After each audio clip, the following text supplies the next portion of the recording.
I know this is the right thing to do, but I don't want to do it. I don't want to lose myself and having to just sacrifice everything to follow you. Like, I'm tired of always being in pain. I feel like following you is just going to lead to more suffering.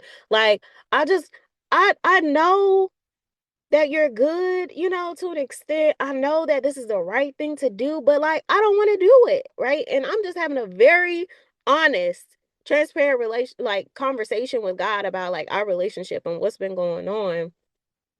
And I start to hear the Lord speak back to me.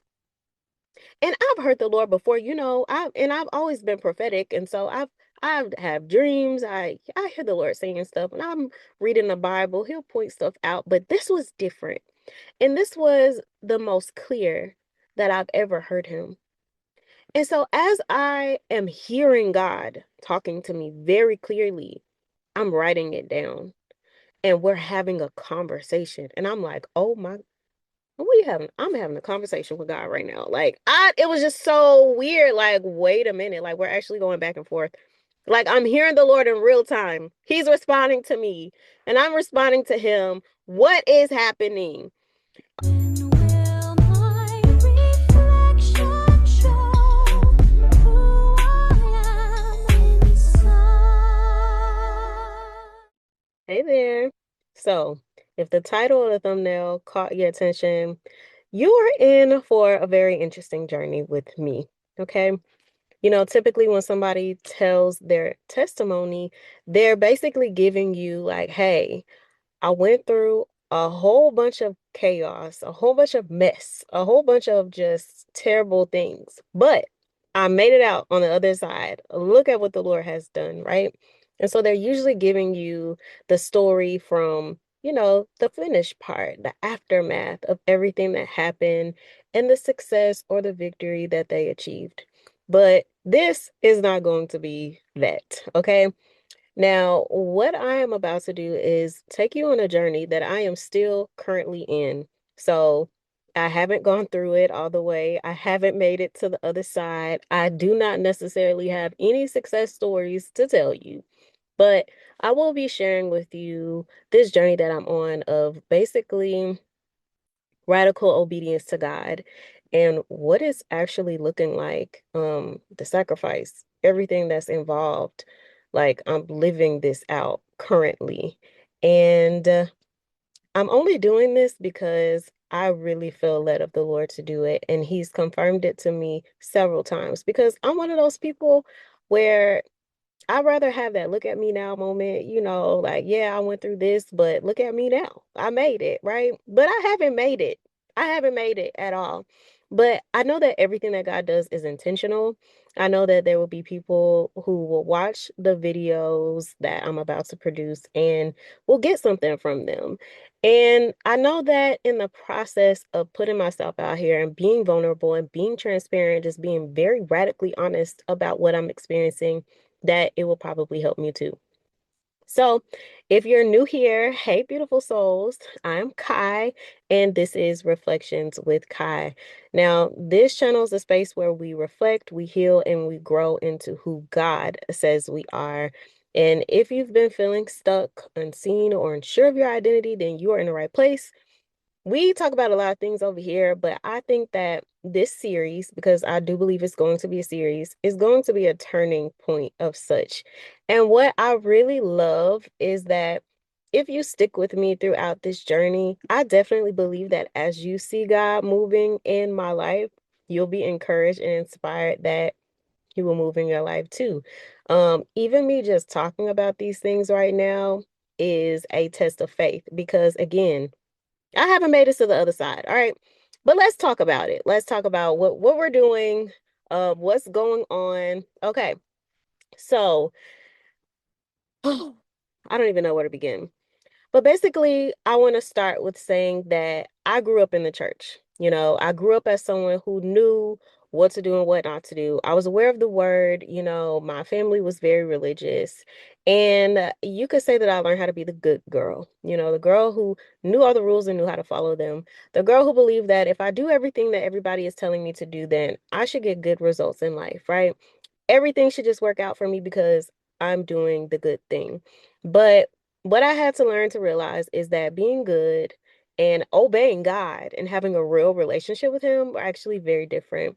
And that me being a good girl was actually, without me knowing it or realizing it, um, a way of me manipulating and trying to control outcomes by my behavior. And it also created a lot of pride and entitlement, right? Because I believe that, oh, because I'm doing this, then I deserve to get that. And that's not really how life worked. So I had to go through a lot of different things, and I'm not going to go all the way back to my childhood and things like that.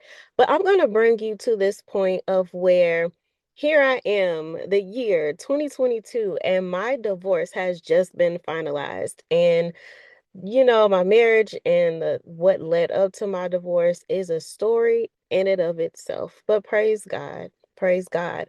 What I didn't realize at the time was that his hand was actually all in that. And a lot of people may find that to be controversial, but not every marriage that God puts, well, I'm not even saying it right. Look, not every marriage that exists is one that God put together. Let me put it that way, okay? And I'm not editing none of this, so you're gonna get what you're gonna get. So just because you're married doesn't necessarily mean that God intended for you to be married. And I know that I did not consult God about my marriage. I basically told him what I was going to do. I did not know anything about who I was and why it is so important to marry the right person, because I was marrying for the wrong reasons. Not any like bad reasons or like money or anything for that, like that. But I realized that me getting married had to be purposeful. Okay, I couldn't just marry anybody. Just because a person seemed to be a good person to me doesn't mean that they were a good person for me. And because I didn't know who I was, I didn't know the purpose that God had for my life, I thought that I was making the right decisions, but I wasn't. I wasn't. Okay, I was just saying that. But anyway, here I am in the year 2022. My divorce has just been finalized. I did not want that divorce, but I got that divorce. And I went through a lot. I went through a lot after the fact, and I don't think I'm really going to get into those details now, but I was just very surprised at the things that started to happen to me, especially the shift in relationships and things like that that I had after the fact. And I was not really grieving properly. So I thought that I had just accepted what happened. I kind of took on this attitude of it is what it is, I'm going to move on. I think that was the best decision for both of us, even though I didn't want the divorce. My ex initiated the divorce and moved on very quickly and a lot of different things. And I was just like, well, it is what it is. I accept it. Like, I'm moving on. I'm not going to want somebody who doesn't want me, right? But what I didn't understand is that it was still okay for me to grieve the end of the marriage. We were together for almost 10 years. There was a lot that had happened within those years. It was definitely understandable that I felt some type of way and I was going through some things. But instead of really taking the time to grieve, because I didn't know how to grieve, I just kept it moving. I just kept moving on with life. I did what I had to do. I was trying to do things to improve myself, and it caught up with me very quickly. I did not realize just how dangerous grief and heartbreak could actually be. Like, people really end up, you know, no longer existing in this world, passing away because of pain and grief and heartbreak, right? They call it broken heart syndrome, but it's actual like thing that happens to your heart and your body, and it gives out. And so what happened to me, baby, is I actually ended up having a mini stroke at the ripe age of 27. And I just, not giving too much detail because I don't want this to go too long. But basically, I was going about my day. It started at work. I started experiencing different symptoms. And by the end of the day, the right side of my body was basically giving out. Like, by the time I got home, I was limping. I could barely grasp anything with my right hand. And, my right side is my dominant side. And so I remember being at home, super tired, super stressed out, talking to my best friend, telling her what was happening to me and the symptoms that I was having. And she was just like, girl, sounds like you had a stroke. Like, you need to go to the emergency room. And I was just so fed up with life. I was like, no, absolutely not. Like, no, I'm not doing that. No, I can't take another thing. I was at that point in my life where I was like, I cannot take another thing. Like, it's too much stuff happening. Like, no, I'm not doing this. I'm about to go to bed. Okay. That's what I'm about to do. And so I showered and I went to bed and all that different stuff. Um, but when I got into bed, I looked up the strokes, the symptoms of stroke and things like that. And I was kind of looking at the list and I was like, you know what?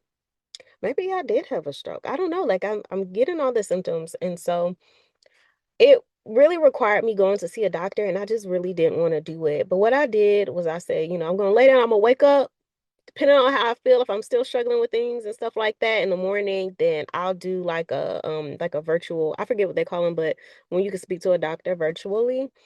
And so I woke up the next morning early before I normally get ready for work and I called a doctor, did a virtual appointment, and they were like, "Girl, you need to go to the emergency room." Like, you need to go to the emergency rooms. I was like, dang, like, come on. It was like, no, because you would need to get testing. We really need to verify this. So I went to the emergency room. I ended up driving myself. Luckily, it was literally a hospital down the street from me, because of the area I was living in. And it went really smoothly. Not a lot of people was there. It was a newer hospital. And so um I was doing all types of testing, y'all, and they could not tell me what was going on. And they were thinking, oh, well, maybe it's all in your head because they weren't seeing anything that could explain what was going on with me. And there was like, there's no visible, like, they weren't picking up any reasons why the symptoms why I was experiencing the symptoms I was experiencing. Um, and so I was just really getting a little pissed off. And so some days passed and I'm doing all these testing. I got the CT scan and things like that. Eventually I go in to get an MRI and I'm not exactly sure what the doctor saw, but when he came back from giving me the MRI, getting the results for the MRI, he was like, "Yeah, it definitely looks like you had a stroke. Like, there's different things going on." And he was just kind of asking me questions. And because he was like, "I really don't understand why, though." And just pro tip, for those of us that are out there, if we're experiencing any type of illnesses or sicknesses that cannot be explained, 9 times out of 10, there is a spiritual reason. And I'll just talk about that another time. But anyway, I will say though, in all seriousness, I had experienced a major lifestyle change. I was experiencing very high levels of stress. Not to mention, I was born stressed. Okay, like the childhood was stressful. I just did not come from a very good foundation. I was primed to eventually succumb to certain things because of my upbringing and the life decisions that I was making. Okay, so now here we are. I have had a mini stroke. I literally could not even write at a certain point. The size of my face, and even now to a certain extent, you'll notice as I'm talking, one side of my face is more relaxed. I'll just put it that it's a little more relaxed than the other side. And I notice like this slight differences in like my facial expressions, my strength and things like that on the different sides of my body. And it is because of that mini stroke. Now, after that happened, I realized just how dangerous it was for me to be handling life the way that I was handling it. And I absolutely believe that stress is a killer. And so I knew that I could not continue trying to just push through like a soldier. Like that wasn't working, baby. It was not working because the stress wasn't actually going anywhere. And what happened was I realized that my life needed to change. I was working out. I was eating clean. Like at this point, I wasn't even like going eating out a lot or any of that stuff. But I was probably drinking. I was drinking a little too much. I'm gonna say that much. I wasn't like getting drunk, but I was drinking something like wine or whatever every single day. And I had to also understand that I was drinking too much because it was a cope. It was a coping mechanism, and it was something that eventually it's not like the Lord just told me to stop, but I'll tell you what started happening, and the taste just naturally went away. Like I don't feel convicted if I were to have a drink, but I don't have a desire to drink at this point. Um, and it's because eventually God would lead me into this lifestyle of prayer and fasting and consecration. And so that doing those things naturally, regularly, to the extent that I would begin doing those things, baby, I ain't had no time for drinking no alcohol. But anyway, I knew my life needed to change and I didn't know what to do. Um, but eventually, I'll tell you what happened. That job I was working at the time, I was working good money. It was very decent. Um, but I realized there were that job was a whole nother story, okay? And it got to the point where it felt unbearable for me to get up out of bed and go to work. You know that phrase, if you rolling up out of the bed in the morning? I would literally be rolling out of bed onto the floor, trying to force myself to get up and get ready. I would be crying in the car on the way to work because I just did not want to go there. And there was just something in me that felt like I cannot, like, I can't keep doing this. And it wasn't even that it was just a horrible, terrible job, but there was something, and now I realize now, like the Lord was like he was course correcting me at this point. And so it's like everything was just starting to unravel. And it got to the point where it was just so bad, it was so unbearable. I was just like, I'm quitting. I'm quitting. And so by the end of that year, 2022, I ended up quitting that job. I kind of had a plan. I didn't really have a clear goal or whatever. But basically, what would end up happening is that I would go on this journey of really learning how to trust the Lord and see Him as my provider. And I would start doing a lot of different types of work. I would totally change my career. And I would actually finish my master's degree, which would actually lay the foundation for the ministry that I have now, Victory's Classroom. And so it was a wild adventure. But before I got to that part, um, I met a man. And we'll just say, not to speak ill of him or anything like that, but that was definitely a setup from the devil. If there ever was one, that was that. And I definitely have learned, not just from my own experiences, but through talking to several women, looking at several women's testimonies, that baby, if the devil wants to destroy a woman's life, 9 times out of 10, he will send a man. He will send a man. He will send a man. And you have to be very careful because sometimes people are just not what they appear. And you never know, like, what type of influence that person may be under. Um, it's too dangerous out here to be dating and entering into relationships without the Holy Spirit. Like, I don't know. It was the grace and the mercy of God that kept me, baby. That's keeping all of us, apparently. But some people aren't even that lucky. Like, it is dangerous to end up in a relationship with the wrong person. Now, with this person, I didn't experience like overt abuse, physical abuse, or any threats to my life or anything like that. But I did, like towards the end, I did kind of start seeing things that indicated that it was probably gonna end up turning that way. But I'll just say that this relationship taught me more about pain than my marriage did. Okay. Like, oh my God. I felt like I got a crash course in a lot of things. I did not know how bad it could get out there and what type of things that people were into or would do. Um, I just didn't know. Even not even just from that person directly, but even some the friends that they had and things like that. But I was in such a broken place. Oh my God. I was so broken. I was just, I was too vulnerable to that situation. And it taught me some very hard lessons. But one thing I will say is at the beginning, I knew the Holy Spirit warned me not to move forward with this person. But I was just so in this place of, but why? Why? And just, feeling like I'd already lost so much. Like, what's the problem? Like, why do you have a problem with him? Like, what's going on? Just feeling like, oh, I can't never have nothing. Like, just really being young and dumb and ignorant. Um, and I don't mean like young as in young, but just immature, really being immature and not really understanding who God was, and that everything that He said to me was out of love for me, that He was not trying to punish me, baby. He was trying to save me. And I was disobedient. It got to the point where I was just willfully disobedient and I felt stuck and trapped, like I could not get out.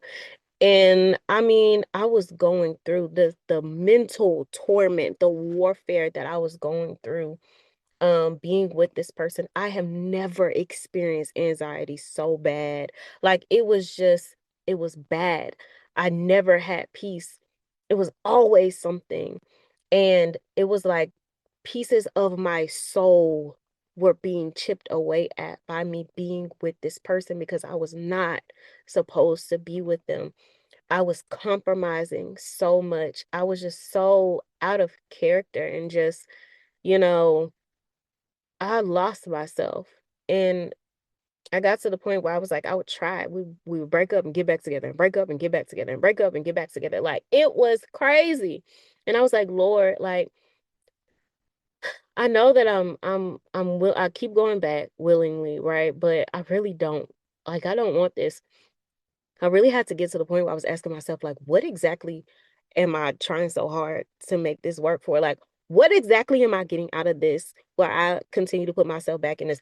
Like, I felt like I mean, I didn't have dignity. Like I lost self-control. I knew if I was really secure and confident and loved and valued and respected myself, I would never be with this person. I would never put up with what I was putting up with. I would never. And that made me realize there was so much in me that needed to be healed. I was broken. I was hurting. I was in deep pain.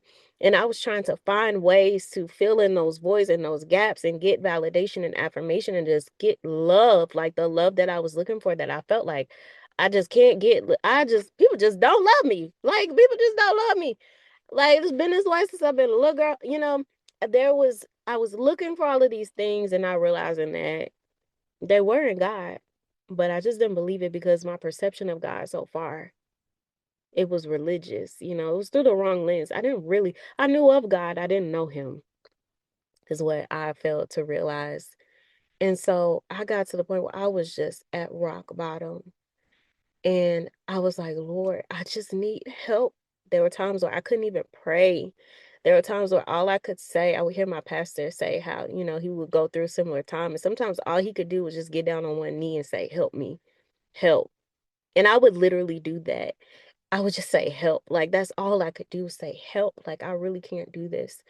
And all throughout, the Lord would constantly, he would send me word. He would send me people that would encourage me, that would bring correction, that would, you know, warn me, that would just really pour into me when I needed it. And I would feel convicted and I would feel offended and I would feel upset, but I needed every single one of those instances. Um, there was something in particular that happened where I knew I was doing nothing at all. I was not being the good girl that I had learned how to be. There wasn't nothing good about me, baby. Nothing good. Nothing good. Okay. And it was in that moment where God really showed me that he loved me and I was able to receive it. Why? Because I had grown up thinking that I had to earn love, that I had to perform for love. If people just loved me for no reason, I didn't believe they really loved me because I didn't do anything to earn the love. So why would you possibly love me, right? This was what, my background, my upbringing had done to my mind of thinking that I wasn't worthy of love. I had to prove myself in order to get it. But God showed me in such a very specific, unique, detailed individual way just for me so that it let me know that God saw me specifically and that he loved me specifically, that this was very intentional, it was very purposeful. And for the first time in my life, I was like, oh my God, like God really loves me. I would hear it all the time, Jesus loves you, God loves you. But it wasn't hidden, right? I didn't really believe it. But then I was like, I'm doing all this. Like, I know I'm being disobedient. I know I'm not doing what I'm supposed to do. I know I am deep in sin. But you are going out of your way to do something for me, to show me that you love me, that you see me, that you hear me, and you care about the smallest things that I care about. It, I mean, it really broke me in a way that allowed me to basically say to the Lord, I don't know how I'm going to do it. I don't know what this is going to look like, but there's no way that I cannot love you back after this. And so I'm determined to love you back. And what I understood from the Bible is that Jesus said, if you love me, you obey my commands. And so I'll tell you, when I ended up in getting out of that relationship, there was um there was a lady that had messaged me a year prior, because now I'm in the year 2024, and we're entering into, like, I think June or something like that, or ending June or whatever. But a year before, um, a lady DM'd me introducing herself as the therapist. Her name is Destiny Thomas, and she was offering her services and things like that. But I was like, at the moment, I wasn't really working. I had quit that job and I was on this adventure of doing a whole bunch of random stuff. But it actually wasn't random. It all worked together. See, God be doing stuff even when we don't realize. Like, we think we're totally off and we, off in the boondocks doing God knows what, but He is orchestrating everything, even when we don't realize it. And nothing that we experience or that we do goes to waste ever. It all comes together. Um, but I couldn't afford it. But I was like, this looks like exactly what I need. Prayer and therapy, baby. Sign me up. But I couldn't afford it, right? And so I ended up joining a prayer call. And on these prayer calls, her main objective was teaching people how to hear the voice of God confidently. That's like her whole business, right? And they would get on these prayer calls. Now, they were super early. I was like, I don't even get up this early to get ready for work, let alone pray, baby. Like, I'm not in a season where I'm getting up at 5 a.m. to pray. But I would join like 5:30. I would have it playing in the background as I was getting ready for work and different things like that, but I wasn't actively participating. But she would give these journal prompts from the devotional that she had written. And she would just allow the Lord, she would go in prayer, she would allow the Lord to tell her what she should say to the group and what prompt she needs to go to for that day, like what page out of the devotional we need to read, and then take it to him in prayer. And so there was one morning, I don't know why, I don't know what day it was. I could probably look back and find out because I still have that journal entry, but there was one morning where I decided that I was going to actually get up on time and participate from start to finish. And when I tell you that day changed my life, um, it was nothing but God. And the prompt the devotional that we ended up reading, the prompt that we had to take before the Lord, it allowed me to really just be vulnerable with Him, to be honest. Like, God, I know this is the right thing to do, but I don't want to do it. I don't want to lose myself and having to just sacrifice everything to follow you. Like, I'm tired of always being in pain. I feel like following you is just going to lead to more suffering. Like, I just I know that you're good, to an extent. I know that this is the right thing to do, but like I don't want to do it, right? And I'm just having a very honest, transparent conversation with God about like our relationship and what's been going on. And I start to hear the Lord speak back to me. And I've heard the Lord before, I've always been prophetic, and so I've have dreams. I hear the Lord saying stuff, and I'm reading the Bible. He'll point stuff out, but this was different, and this was the most clear that I've ever heard Him. And so, as I am hearing God talking to me very clearly, I'm writing it down, and we're having a conversation, and I'm like, oh my, I'm having a conversation with God right now. Like, it was just so weird. Like, wait a minute. Like, we're actually going back and forth. Like, I'm hearing the Lord in real time. He's responding to me and I'm responding to him. What is happening? And I'm writing down what God is saying to me. And I am just like, oh my goodness, he's talking to me. Like, he's talking to me. And it was amazing. But what happened was Destiny. Now, during this whole time on these calls, I never participated. I'd always stayed on mute. I'd always stayed off camera. And she ends up calling me out that day and she's like, hey, I know you haven't, spoken here before, but the Lord is highlighting your name to me for you to share. I was like, share? Share what? Not this super vulnerable, transparent conversation I just had with the Lord. What? But by this time, Destiny had built such a track record with me. Like I knew 9 times out of 10, if she said she heard from the Lord, she heard from the Lord. Okay, she heard, and she didn't miss. And so I was like, did he say what to share specifically, or because some of this stuff like, oh, what is that one? And she was like, whatever you feel led to share, share it. And I felt the Lord like basically tell me share the whole thing. It's like, but anyway, so what happened was I ended up reading everything that I wrote. As I start reading it, saying it out loud, I start crying. And now I wasn't even crying when I was, writing it down in the moment, but for some reason me sharing it and saying it out loud, it started to do something to me. And I started to cry. And I could see vaguely, like, during the call, people were commenting. And I couldn't see everything that they were commenting because I was crying and stuff. But there were other women that were really resonating and being impacted by what I was saying and what God was saying to me back. And at the end of it, I just felt like something happened. I don't know how to explain it, but Destiny came back on and she explained how there was deliverance taking place, not just for me, but for others as well. And that what the enemy loves to do is keep us bound up by shame and guilt and condemnation so that we are not vulnerable and express what is going on with us, because it's in that speaking, in that releasing, that God is really able to move and free us. But if we never release, if we never express, if we hold it all in, if we hide in shame, then the enemy is able to continue talking to us, giving us, feeding us thoughts and things like that that keep us bound. But I can say after that call, um, she reached out to me and she was like, as you were speaking, reached out to me privately and she was like, the Lord led me to give you a complimentary therapy session. Now, this is what when she first reached out to me, this is what she was trying to introduce me to and what I was looking into, but I couldn't afford.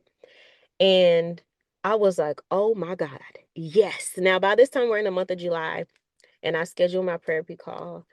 And something happened again with that time during prayer when I shared, because after, not too long after, me and that relationship that I just couldn't seem to break away from, one day, I don't know, it's regular ordinary day, there was a new grocery store that opened up in town, and we went buy some food. Something that we love to do is cooking together. So we bought some food and stuff, and we were gonna cook and we were gonna do whatever.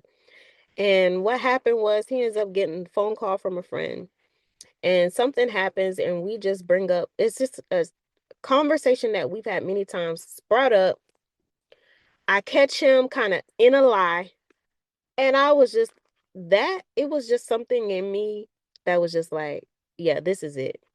And I was like, we are not on the same page. This is never going to work. I don't think we need to be together anymore. And I think you should leave like right now. And I like, just don't. We don't want the same things. We don't want similar lifestyles. We're not on the same page. This isn't working. It's never going to work. I think we should end it here now. And it just came out. I don't even think I was ready. But it just happened. And so he didn't want to leave, and he was like, we kind of going back and forth or whatever, not arguing or anything, but he was just like, no, like, what are you talking about? Like, no, I don't want to leave, and no, we can make it work and this and that and blah blah blah. But I felt myself breaking down, and I was like, no, this is it, like, no, like, please just leave, just get out. um and so eventually he did leave, and I think a few days later, we did have like a final conversation. There were some things that I had of his and vice versa. So we exchanged whatever. And then after that, not only did I block him, but I deleted him out my phone, off of social media, everywhere. I threw away everything that he had ever given me. I deleted every picture. I deleted the text threads. I erased the entire existence of our relationship. And that may sound extreme, but I got to the point where I was like, now I know. Now, if God is warning me against this, then it wasn't from him. And so I don't need to try and play around and keep, tabs and open doors and have ties. Like I need to cut the tie because baby, this was a soul tie, okay? A very toxic one. And me doing those acts, it was me really just making up in my mind, like, this is it. I am done. Like for real. And at first, I felt a little panic, like, oh my God, what did I do? And that probably lasted like 5 minutes. And then I was just overwhelmed with peace.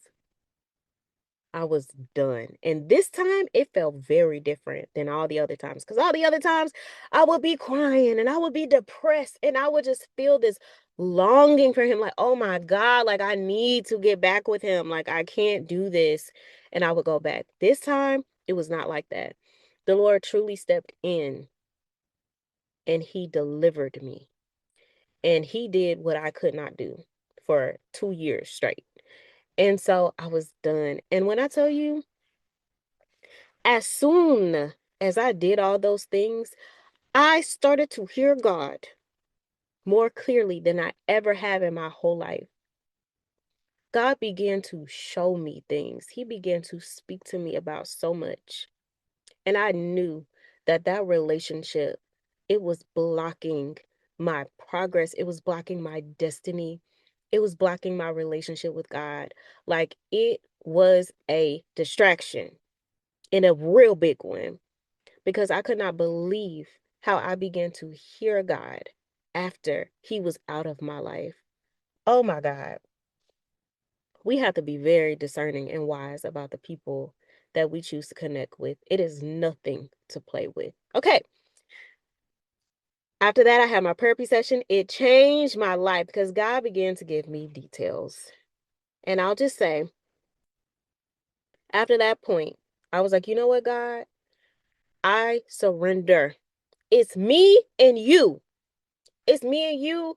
I don't know what I've been doing with my life, because things at first, it wasn't bad. Typically on the outside looking in, I did all the things I was supposed to do. I graduated high school, went out to college, met a man, got married, got a good career, making money, like doing, like, I was on the right track for the most part. I was doing what I was supposed to do. But something in me was always just unsettled. Like I felt like, no, there must be more to this or this offer.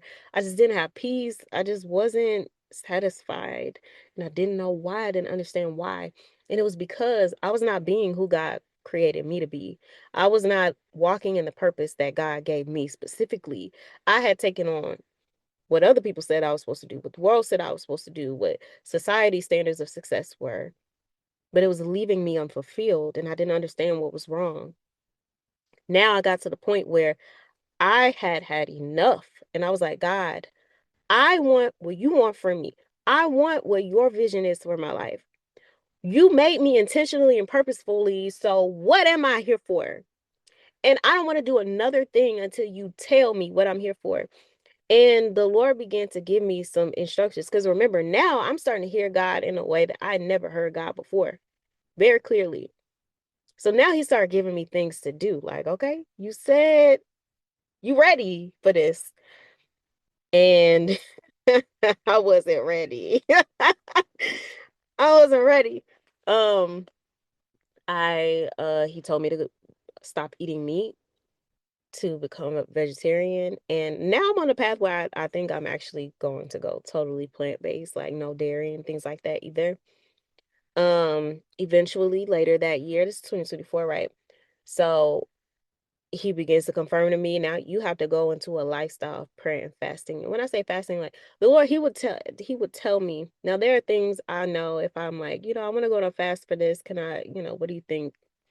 And I'll just check in with him or whatever, and I'll do my own fast. But he would tell me, I want you to do this type of fast, and I want you to fast like this, or during this quarter of the year, I want you to do these types of fasts every single month.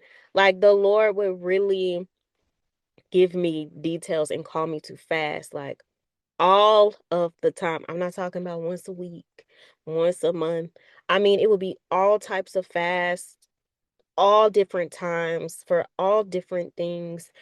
And during one of those fasts, it was a 10-day water fast, I think I was on. Baby, first day of that fast, one of the things that I was really struggling with is the current job that I was in, right? Another decision that I made without the Lord. And it was, really coming back to bite me. Um, I was just like, Lord, I don't want to be here anymore. But I know better than to just up and leave without a backup plan. Like, so I need you to tell me, what am I supposed to do concerning my job? Because it is literally draining the life out of me. I felt like I was starting to repeat um what was happening at the job, or the same, going through the same things that I was going through with that job that I was at when I got a divorce and had the mini stroke. And I was like, I can't do this. Like, I can't go back through this. Like, because I'm not about to put myself at jeopardy anymore. First day of that fast, why did he tell me, go write your resignation letter? I was like, okay. I like the sound of that, because I've been in situations before where I knew like God had provided opportunities for me before, where I was like, right when I needed a job, somebody came through. They reached out to me, I was able to get something that I needed. So I was thinking, okay, well, it must be about that time I can quit. This is something lined up around the corner. Like we about to move on up. So I go and I start to write the resignation letter and stuff. And I'm like, oh, wait a minute. I got to put in the dates, of when my last day will be. And I was just like, God, when is my last day?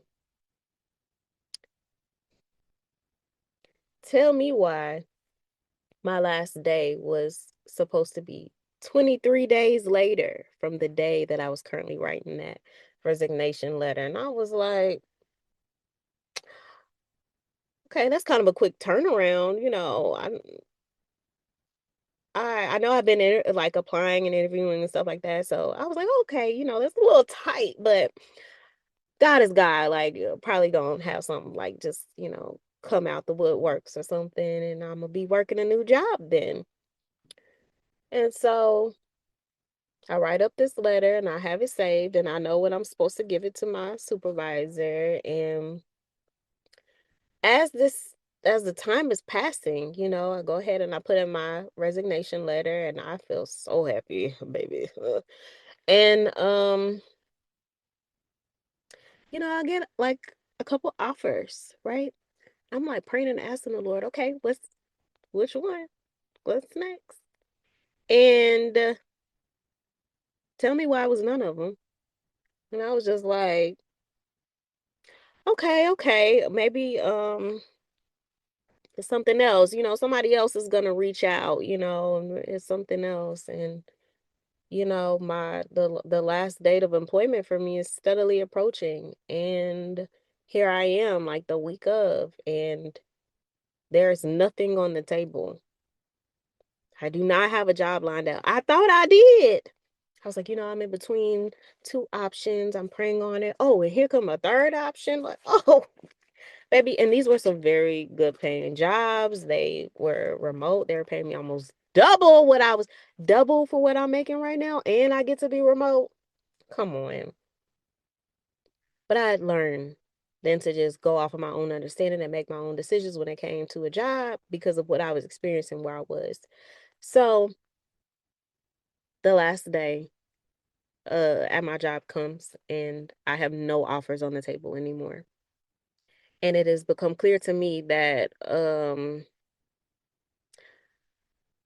I don't know what's happening.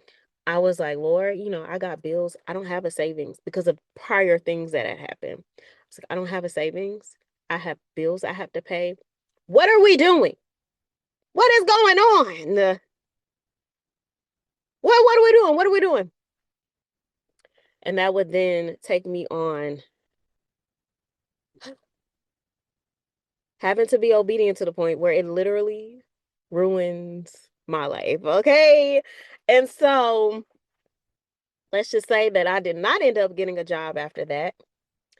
And I was nearing towards the end of my lease, right? So I was going to have to make a decision pretty soon about if I was going to renew my lease again or if I was going to go ahead and, put in my notice, my 60 days, and get up out that joint. And I began to go into a panic, a panic. Because I'm a person like I don't live life by the seat of my pants. I don't live life all free willy-nilly. Like I've been a very uptight type A. Always gotta have a plan, everything put together type of person. Like I'm not making a move without knowing what the next move is. And so this was the prime opportunity for the Lord to take me on a journey of faith.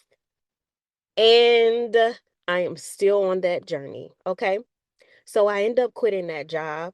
Now I'm no longer working. I do not have a backup plan. I do not have savings. I have bills. And I have no idea where the money for any of this stuff is about to come from.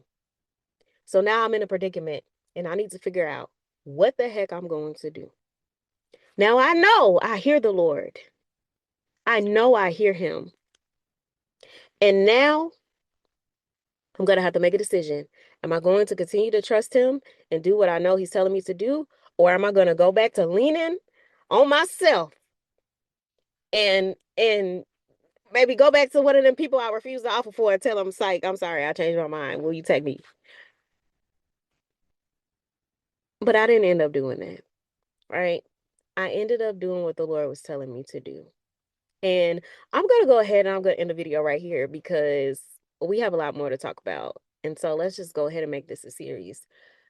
Because I want to talk to you about what happened once I realized that the Lord, without telling me, because he knew if he told me, I probably wasn't going to do it, but he called me into a time of consecration. He called me out of my job. And it was for some very specific reasons. And I really want to talk to you about all of the things that would happen next and how God's ways really are not our ways.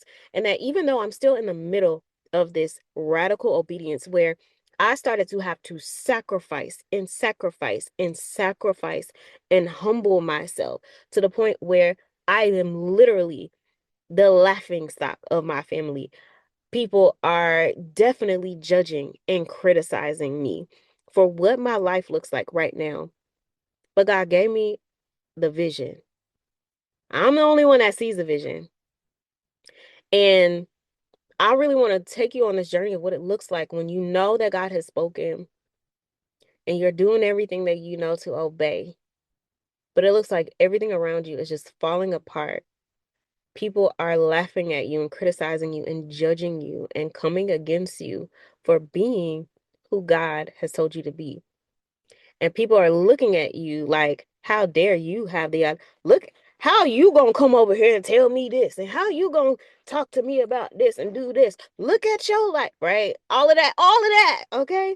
So if that resonates with you, I want you to join me for the next episode, okay? Because we're gonna get into it. I'm gonna share y'all. I'm gonna talk with y'all about everything that God tells me to talk with y'all about.